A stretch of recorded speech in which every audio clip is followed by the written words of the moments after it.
زادت الكسكس المغربي فالمينو ديال رواد الفضاء اللي غاديين، فمهمة ارتيميس 2 للقمر. ولكن الحقيقة هي أن هذا الخبر ماشي حقيقي، والتصويرة معدلة ومصاوبة بالذكاء الاصطناعي.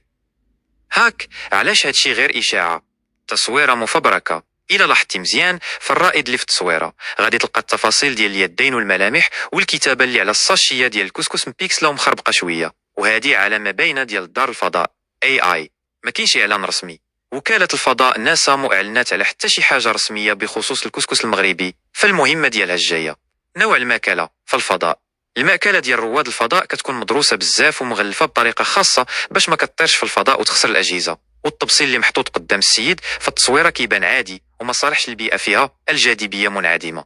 باختصار، واخا الكسكس ديالنا عالمي ويستحق يوصل للقمر، هذا المنشور مجرد بروباغندا أو بوز في مواقع التواصل الاجتماعي وماشي خبر واقعي.